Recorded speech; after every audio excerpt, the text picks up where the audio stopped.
بسم اللہ الرحمن الرحیم وبہ نستعین انہ خیر ناصر ومعین وصلی اللہ علی محمد وآلہ الطاہرین۔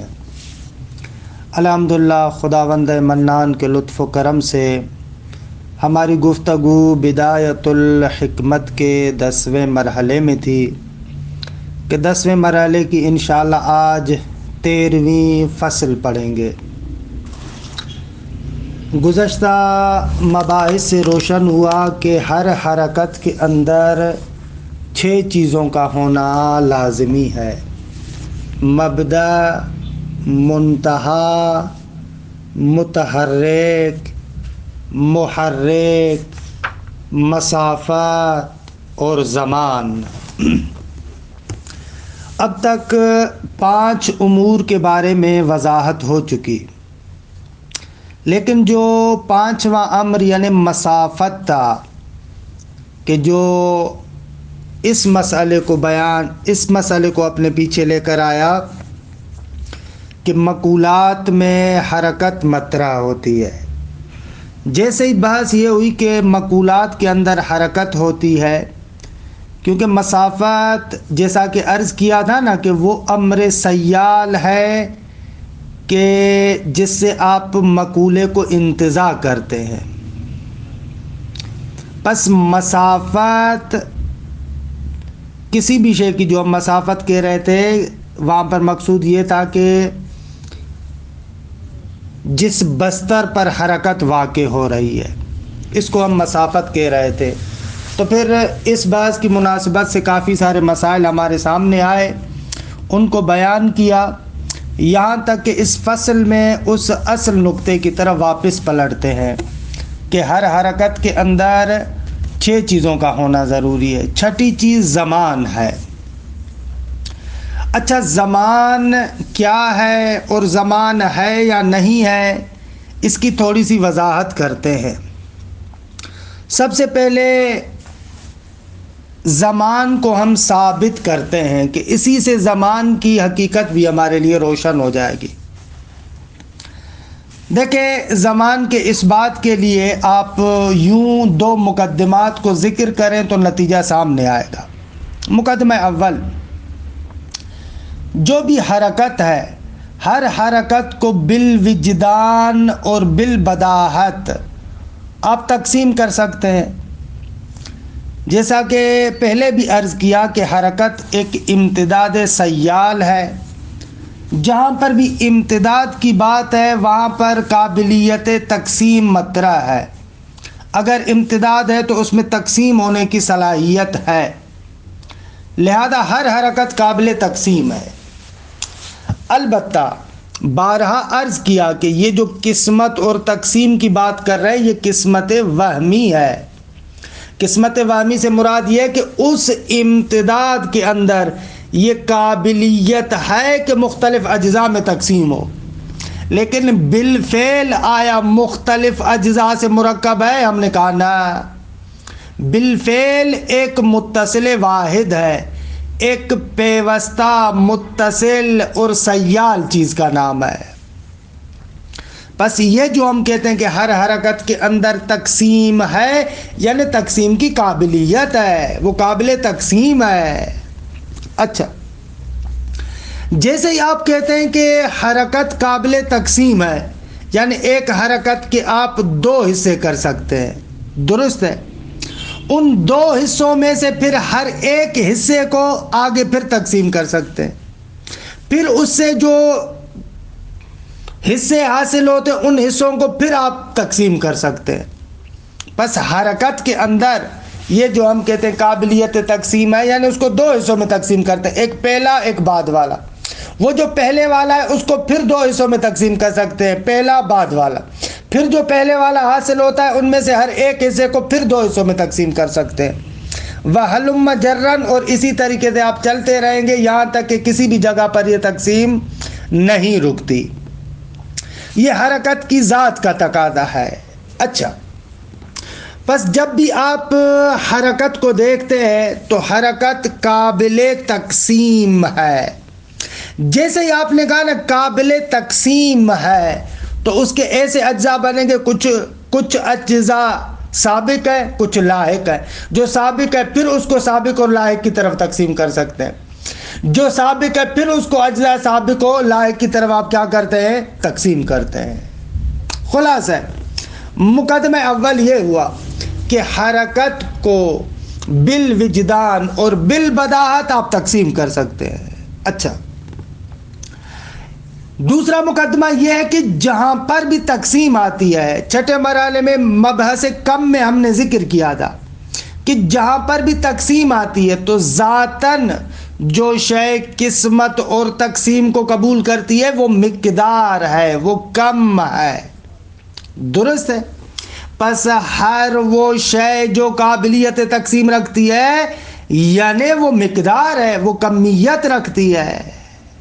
نتیجہ یہ ہوا کہ ہر حرکت کے لیے مقدار ہے، جس مقدار کے اعتبار سے وہ حرکت قابل تقسیم ہے، اور حرکت کی وہ مقدار کہ جس مقدار کے اعتبار سے حرکت قابلیت تقسیم رکھتی ہے اس مقدار کو زمان کہتے ہیں. بس ان دونوں مقدمات سے زمان کا وجود بھی ثابت ہو جاتا ہے اور زمان کی حقیقت بھی ہمارے لیے روشن ہو جاتی ہے. زمان کیا ہے؟ زمان اسی حرکت کی مقدار کا نام ہے، یہ زمان ہے. اچھا، ممکن ہے کوئی بندہ یہاں پر اشکال کرے، بھائی جب آپ حرکت کہتے ہیں ایک امر سیال ہے تو اصلاً حرکت خود بذات خود مقدار ہے. اصلاً کیا ضرورت ہے کہ حرکت کے لیے ایک اور عرض بنا میں مقدار یا زمان فرض کریں اور اس مقدار اور زمان کے اعتبار سے آپ کہیں کہ حرکت قابلیت تقسیم رکھتی ہے؟ نہ، حرکت خود مقدار ہے. جداگانہ مقدار کے فرض کرنے کی کیا ضرورت ہے؟ ممکن ہے کوئی اشکال کرے. تو اس کا جواب یہ ہے، دیکھیں آقا، جو ہر حرکت ہے اس کی جو مقدار ہے وہ مقدار آ کر اس کے مشخص امتداد کو بیان کرتی ہے، کیونکہ حرکت بذات خود ایک شیء مبہم اور نامشخص ہے. حرکت یعنی ایک امر سیال تدریجی، لیکن یہ جو امر سیال تدریجی ہے ایک مشخص اور خاص امتداد رکھتا ہے یا نہیں؟ فرماتے یہ حرکت سے سمجھ میں نہیں آ رہا.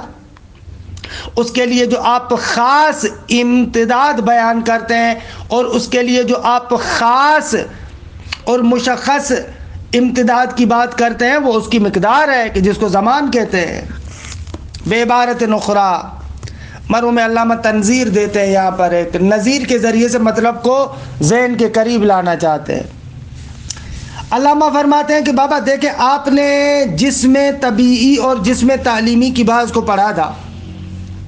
وہاں پر ہم نے کہا تھا کہ جسم طبیعی وہ کیا ہے؟ طول و عرض و عمق رکھتا ہے، لیکن طول و عرض و عمق معین وہ جسم طبیعی کا حصہ نہیں ہے، بلکہ طول و عرض و عمق معین جسم تعلیمی کی وجہ سے ہے، وہ مقدار کی وجہ سے ہے. وگرنہ جسم طبیعی بذات خود اس جسم تعلیمی سے ہٹ کر جداگانہ تعین رکھتا ہو، معیناً طول و عرض و عمق کیسے نہیں ہے. دوسرے لفظوں میں جسم کا جو تعین اور تشخص ہوتا ہے طول و عرض و عمق کے اعتبار سے وہ جسم تعلیمی کے ذریعے سے ہوتا ہے. عیناً اسی طریقے سے اصل حرکت ایک مطلق امتداد ہے، لیکن اس مطلق امتداد کا تعین خاص زمان کے ذریعے سے ہے. اس طریقے سے مرحوم علامہ اس مسئلے کو سمجھانے کی کوشش کرتے ہیں. اچھا، ایک نقطہ کہ جس پر بحث کو میں چاہوں گا کہ تھوڑا سا متمرکز کروں آپ کے لیے. ابھی تک اصطلاحات کی زبان میں ہم لوگ بات کر رہے ہیں، دیکھیں ان اصطلاحات پر اگر آپ غور کریں، روح اصطلاح کی طرف اگر آپ گھسیں تو زمان کیا ہوا؟ زمان وہاں پر مطرح ہے جہاں پر ایک شے کے اندر حرکت ہے، اس حرکت کی مقدار کو ہم کیا کہتے ہیں؟ زمان کہتے ہیں۔ ہمارے ذہنوں میں کیا بیٹھا ہوا ہے؟ ہمارے ذہنوں میں بیٹھا ہوا ہے کہ جس طریقے سے مکان ایک جداگانہ ظرف ہوتا ہے، اسی طریقے سے زمان بھی ایسے کوئی جداگانہ ظرف ہوتا ہے جس کے اندر چیز ہوتی ہے، حالانکہ ایسے نہیں ہے، بلکہ زمان وہ شے جو حرکت کرتی ہے، اس شے کی حرکت کی مقدار کو جب ہم دیکھتے ہیں، مقدار معین کو دیکھتے ہیں، اس تدریجیت متعینہ کو جو مد نظر رکھتے ہیں، وہاں پر ہم زمان کی بات کرتے ہیں۔ اچھا، اس بنا پر یہ جو ہم حرکت جوہری کی گفتگو کر رہے ہیں تو ایک لطیف نقطہ ہمارے سامنے آتا ہے۔ حرکت جوہری یعنی ایک جوہر سیال، ایک شے کی ذات کے اندر سیلان پایا جاتا ہے۔ خب جب ایک شے کی ذات کے اندر سیلان پایا جاتا ہے تو اس زمان کا تعلق بھی خود اس گوہر ذات کے ساتھ ہوگا۔ یعنی دوسرے لفظوں میں ایک شیء مادی جب حرکت کرتی ہے، جیسے کہ حرکت اس کی ذاتی ہے، باہر سے نہیں ہے، اس کے وجود سے ہٹ کر کوئی جداگانہ چیز نہیں ہے، اسی طریقے سے زمان بھی اس شیء سیال کی ذات سے ہٹ کر جداگانہ کوئی ظرف نہیں ہے، بلکہ اسی شیء سیال کے امتداد متعینہ کو زمان کہتے ہیں۔ آغا بعبارت اخری یہ عرض کرنا چاہتا ہے کہ ہر شے کا زمان، جو بھی شیء زمانی ہے، خود اس کی ذات کے ساتھ وابستہ ہے۔ زمان کوئی باہر سے نہیں ہوتا۔ انشاءاللہ ہم ذکر کریں گے کہ جس کو ہم لوگ زمان کہتے ہیں، دن، رات، مہینہ، سال، وہ کیا ہے اس کے بارے میں بعد میں انشاءاللہ گفتگو کریں گے۔ وہ زمان حقیقی نہیں ہے، وہ زمان اعتباری ہے، وگرنہ زمان حقیقی ہر چیز کا اگر وہ شے زمانی ہے تو اس کی ذات کے ساتھ وابستہ ہے۔ اسی شے کو ملا صدرہ کہتے ہیں کہ زمان انسان یا موجود مادی کا بعد چہارم ہے، کیونکہ ہم نے عرض کیا تھا نا کہ جتنی بھی اشیاء زمانی ہیں، مثلا جسم وغیرہ جتنے بھی ہیں، جیسے کہ اس کے 3 ابعاد، طول، عرض، عمق، اسی طریقے سے حرکت جوہری کے اعتبار سے زمان اس کا چوتھا بعد قرار پائے گا۔ اس جسم اور اس جسم کی حرکت سے جداگانہ ہٹ کر کوئی زمان نہیں ہے، بلکہ اسی جسم کی حرکت کی مقدار کو ہم زمان کہتے ہیں۔ بس زمان اس کا بعد چہارم ہے، اس کی ذات کے ساتھ وابستہ ہے، کہ انشاءاللہ اس نقطے کی وضاحت جب حرکت جوہری کے مباحث تمام ہو جائیں گے تو میں آخر میں تفصیل کے ساتھ آپ کی خدمت میں عرض کروں گا۔ بس یہ ہو گئی زمان کے بارے میں گفتگو۔ اچھا، یہاں سے چند نکات ہمارے لیے روشن ہو جاتے ہیں۔ جیسے کہ ہم نے پہلے بھی کہا تھا چھٹے مرحلے میں کہ جہاں پر بھی امتداد ہوتا ہے تو اس امتداد کی انتہا کو، یعنی طرف امتداد کو، مختلف لحاظوں سے ہم مختلف نام دیتے۔ مثلا جیسے جسم ہے، طول کے اعتبار سے جہاں پر جسم ختم ہوتا ہے، یعنی خط جو طول کے اعتبار سے قابل تقسیم ہے، جہاں پر خط ختم ہوتی ہے، منتہی الی خط کو ہم نقطہ کہتے ہیں۔ اب وہ جو نقطہ ہے وہ اس امتداد خطی کا جز نہیں ہے، بلکہ جہاں پر وہ خط ختم ہوتی ہے اس کو ہم نقطہ کہتے ہیں۔ عزیز من، یہاں پر نقطے سے مراد میری نقطہ فلسفی ہے، یہ مراد نہیں ہے جس کو ہم عرف عام میں نقطہ کہتے ہیں، جو آپ ایک ڈاٹ لگاتے ہیں، اس ڈاٹ کو میں نقطہ نہیں کہہ رہا، بلکہ نقطے سے مراد جہاں پر خط ختم ہوتی ہے، منتہی الی خط کو ہم نقطہ کہتے ہیں۔ اسی طریقے سے جو زمان ہے، جو یہ ایک امتداد سیال ہے، خوب اس امتداد سیال کو ہم دیکھیں جہاں پر یہ امتداد ختم ہوتا ہے، منتہی الیہ زمان کو آن کہتے ہیں۔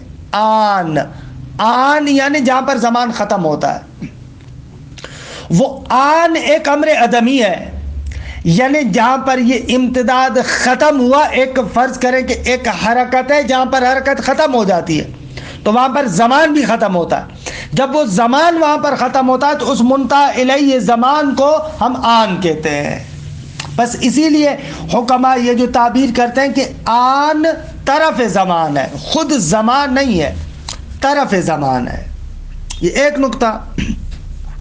یہاں سے معلوم ہوا کہ آن فلسفی معنی میں اور عرفی معنی میں جداگانہ چیزیں ہیں، کیونکہ ہم عرفی طور پر آن کہتے ہیں یعنی ایک لحظہ، یعنی ایک زمان کی بالکل چھوٹی سی مقدار، لیکن فلسفے میں جب ہم آن کہتے ہیں اس سے مراد ایک لحظہ نہیں ہے یعنی زمان کی ایک چھوٹی مقدار، نہ، آن یعنی طرف زمان جہاں پر زمان ختم ہو جاتا ہے، اس کو ہم کہتے ہیں آن۔ کہ بہرحال یہاں سے مرحوم علامہ اس بحث سے 5 نتائج کو حاصل کرتے ہیں اور ان کو بیان کرتے ہیں۔ میں ان نتائج سے پہلے اس عبارت کے حصے کی تطبیق کر لوں۔ عبارت کو دیکھیں، الفصل الثالث عشر، فرماتے ہیں کہ 13ویں فصل، فی الزمان، زمان کے بیان میں، انا نجد الحوادث الواقعۃ تحت الحرکۃ منقسمۃ الی قطعات، بے تحقیق ہم لوگ وہ حوادث کہ جو حرکت کے سائے میں واقع ہوتے ہیں، ان حوادث کو مختلف ٹکڑوں کی طرف تقسیم کر سکتے ہیں۔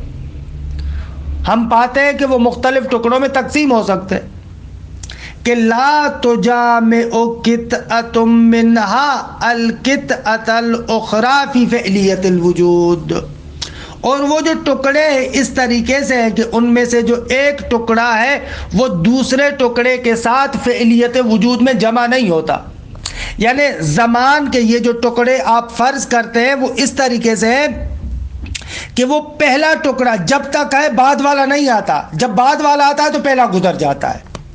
درست ہے؟ اس اعتبار سے کہتے ہیں یہ جو اس حرکت کے آپ مختلف قطعات اور مختلف ٹکڑے فرض کرتے ہیں، یہ پہلا ٹکڑا یہ دوسرا ٹکڑا، یہ آپس میں جمع نہیں ہو سکتے۔ یہ حرکت قطعی کی بات میں بہت ہی تفصیل کے ساتھ عرض کر چکا ہوں۔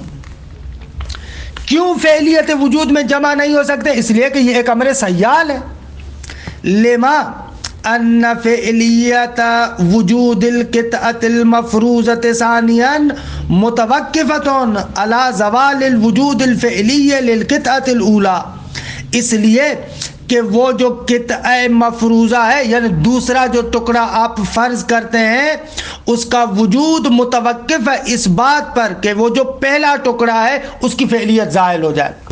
جب تک حرکت کا وہ جو پہلا ٹکڑا آپ نے فرض کیا جب تک وہ نہیں گزرے گا تو دوسرا نہیں آئے گا۔ اصلاً امر سیال کہتے ہی اسے ہے، جیسے کہ ہم نے حرکت قطعی کی بات میں اس کو بیان کیا کہ وہ پہلا ٹکڑا گزرتا ہے پھر دوسرا آتا ہے، وہ گزرتا ہے پھر اس کے بعد والا آتا ہے۔ اچھا، یہ ایک مرحلہ۔ دوسرا مرحلہ، ثم نجد القطعۃ الاولی المتوقف علیہا منقسمۃ فی نفسہا الی قطعتین کذالک، اس کے بعد وہ جو پہلا ٹکڑا ہے اگر اس ٹکڑے کو بھی آپ پھر 2 ٹکڑوں میں تقسیم کر سکتے ہیں۔ ثم نجد، پھر ہم پاتے ہیں اس پہلے قطعے کو کہ جس پر دوسرا ٹکڑا متوقف تھا اس کو ہم پاتے ہیں کیا، منقسمتاً، وہ بھی تقسیم ہوتا ہے فی نفسہا بذات خود 2 ٹکڑوں کی طرف۔ اسی طریقے سے وہ خود 2 ٹکڑوں کی طرف تقسیم ہو سکتا ہے کہ لا تجامع احداہما الاخری، ان ٹکڑوں میں سے ایک ٹکڑا دوسرے ٹکڑے کے ساتھ جمع نہیں ہو سکتا۔